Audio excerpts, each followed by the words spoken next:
they really did a good job, because before the women died. So they are surviving, so it's okay. Let us do the work after, that they are the rest of their life more comfortable. Fascia research, what can you tell us about? It's possible to measure these effects at certain indicator positions. Below the C, the cut, there is less feeling.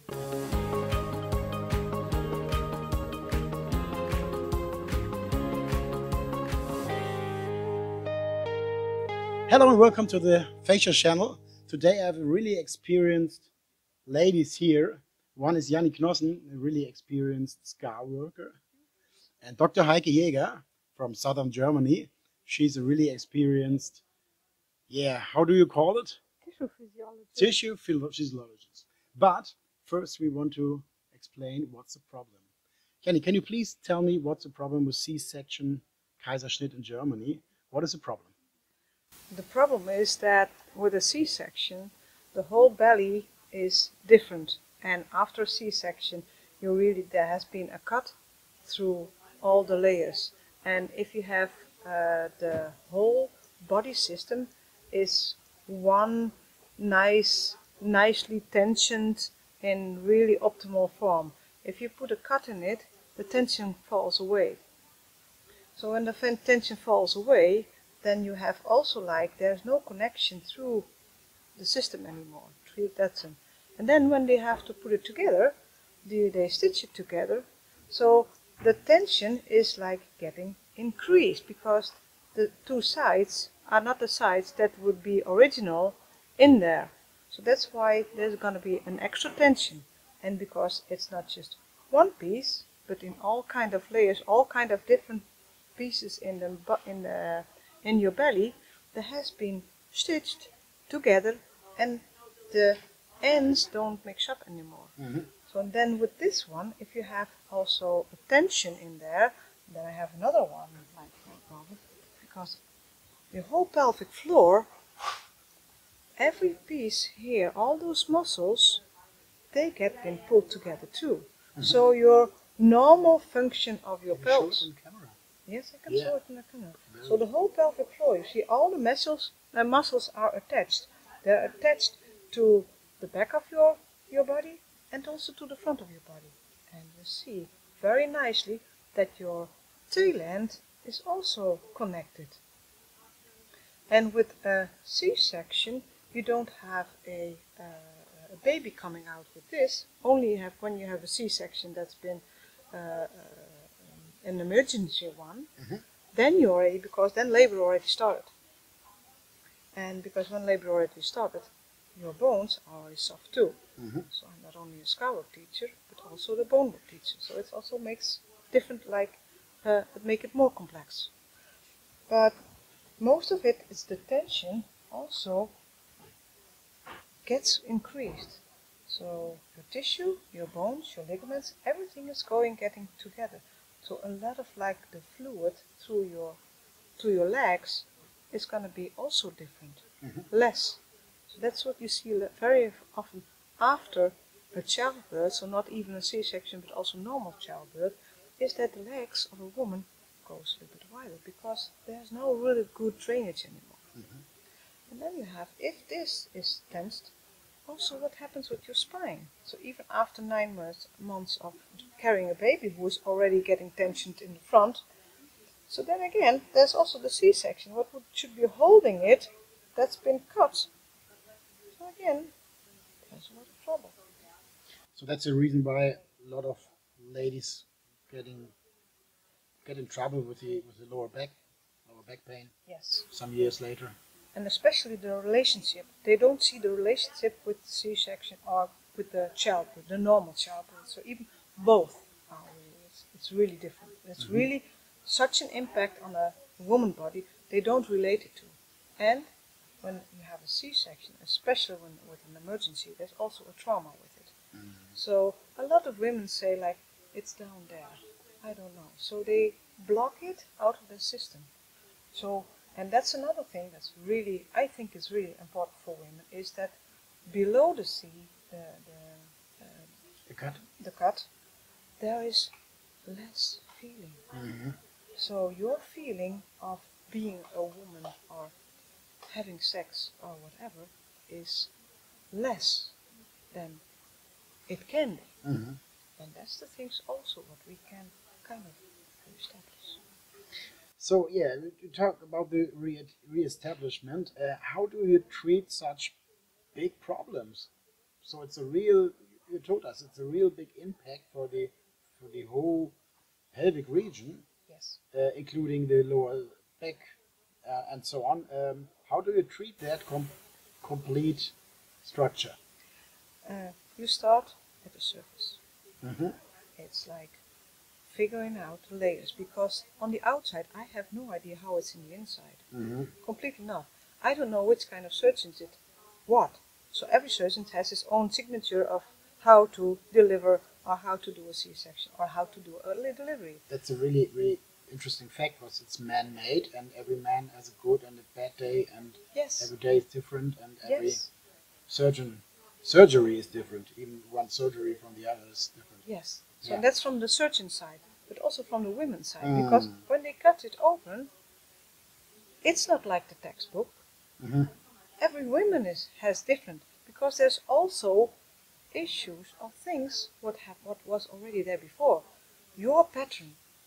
Was your pattern already like this, and then you get to get a baby that's been trying to get in front, and how do you think that already and is a different item to really consider? So the surgeon, it's a surprise. So he's also have to be creative to how to get the baby out, most of the time very fast. So that's they really did a good job, because before the women died. So they are surviving, so it's okay. Let us do the work after, that they are the rest of their life more comfortable. So that's also very important. And how we do that, that is really establishing, feeling what the skin is. When I just go over the skin very soft, there is tissue. That's what I can see. Is it like skin? Is it like silk? Or is it like cotton? Or is it like percament? Really? Mm-hmm.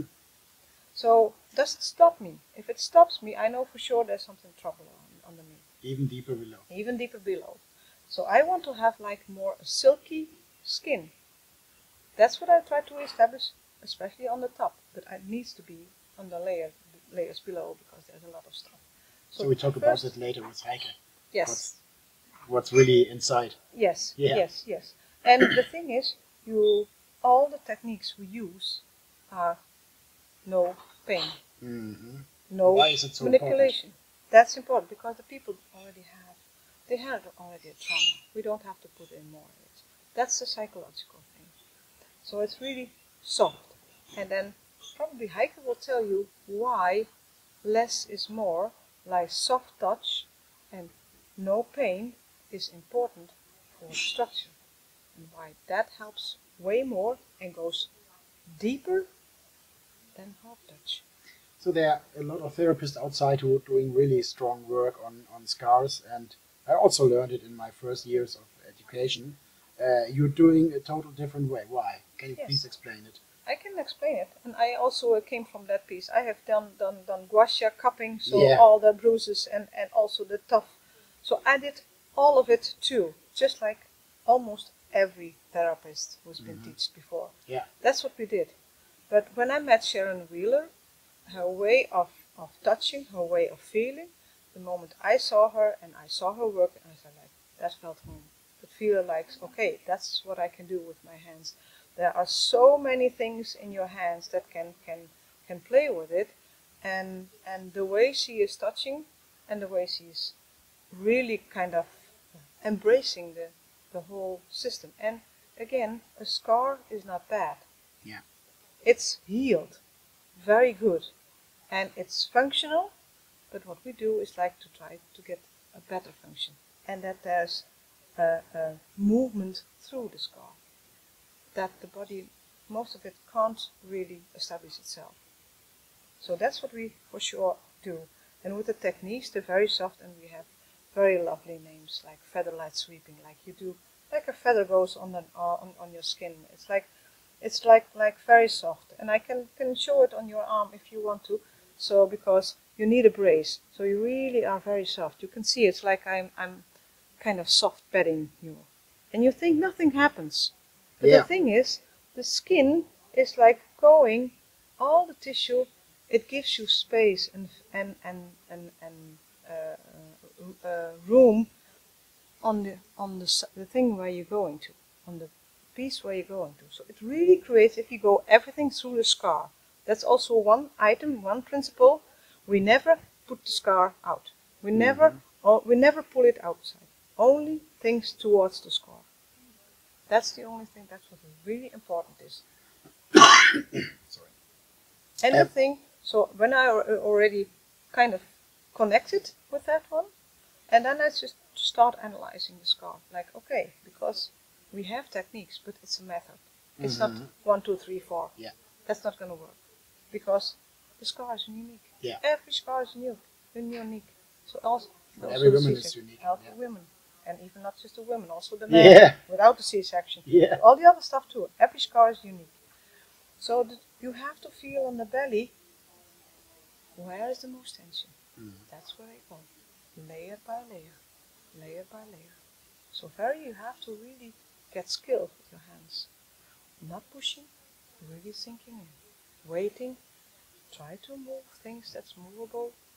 Not much, not stretch it, because it's stretching, it's tearing, and painful. It's a really big skill you really have to learn. It's not just one course, you know what it is. And then that's the thing, like with the Scarwork, then you have the bones. So that's also your next level. If you already done kind of the Scarwork, then you kind of figure out, where are the bones? Are they bent? Are they been pulled? Whatever they are. And it can even be before C-section. Yeah. Even, but also with a normal birth. The symphysis is not in its place anymore. You see it very often that there's really like a pile of tissue. You have to feel the bones. If you don't feel the bones, there's too much tissue. It isn't in balance. Yeah. So that's what you're doing. Heike, can you please describe who your job is and who you came to that kind of working, please, for us? It's a long way. So I was for a long time in medical research, and what I became interested in to apply it to the therapeutic field, because somehow in research you have to learn that much about genetics and histology, anatomy, everything. But then you somehow really have to focus for years on only one little topic. And therefore, tissue physiology, on top of what my research projects were, because I was looking for possible modulators of cell division, and ion channels are often one of the sensors for processes in regeneration, even tissue regeneration. Therefore, I had this toolbox already. I just did not apply it, but it became a hobby of mine. Fascia research. What can you tell us about what the research is about, what we are doing here? What we are doing here is, at first, we observe. Because, to be honest, if you observe the PCR data you get, or the immune reactions, the first thing always is a proper observation. And it sounds a little bit funny, but it's possible to measure these effects at certain indicator position by ultrasound, by indentometers, if one takes enough time. And therefore, I, as a researcher, I really became interested, because these obvious before and after changes I felt it my duty or my contribution part to try to explain it with tissue physiology, and that is possible. Okay, there's one thing, you know what I'm talking about, which you said, okay, maybe this is the key to explain how it works. Oh, there are several. There are but some one, lines. One. So, yeah, it is the most important for me is that from what I observed in different disciplines, among different methods, is that our body is rebuilding itself in a very nicely way, even if it is handicapped, old, or injured, overloaded, perhaps not to 100%, but to 60–70% at all. So a good quality of life. And this status of tissue regeneration, that for me, so this is my working hypothesis, that comes more or less completely from our genetics, from the cell nucleus, who just upon the information it gets produces and renews structures. Therefore, the muscle cells of a cerebral palsy child, they still work, not 100%. They do not have training effects and upregulation upon training effects, but they have a base level where they do rebuild. And this you can open up for nearly every structure. Okay. What about ion channels? If we work on structures, you can say, as a physiologist, you can measure it, that there, before and after, there's some difference in between. Yes. What can you measure there? You can measure if they show a reaction. And there you are at the level to explain how information gets from inside to the outside of the cell and vice versa, and from one cell to the other cell. And that is the first chapters in physiology textbooks. There are several kinds of, some are specific, some are unspecific for certain ions, and perhaps all of you know calcium is an important ion which is used inside of our cells for several processes, and it was very interesting to see that one of the unspecific cation-dependent ion channels that recently, so that means about 10 years ago, was cloned, got the Nobel Prize in 2021 because it is the main sensor for detecting touch sensations. Okay, so it's all about information in between the body language and, of the cells. Yeah, the language of the cells. Yeah, really nice. So there is a lot of explanation how. And just by blowing onto my fingertips, I am opening these Nobel Prize channels in the Merkel-Neuroid complexes of my fingertips. And the same is by this mild global touch. You at least do change a little bit, among other things. So we still, I am observing what our people are doing in the classes, what happens, because these immediate effects, we expect that they are confirmed by a certain kind of liquid transfer as well. And for that we only have, just because the microscopes are not good enough to show that.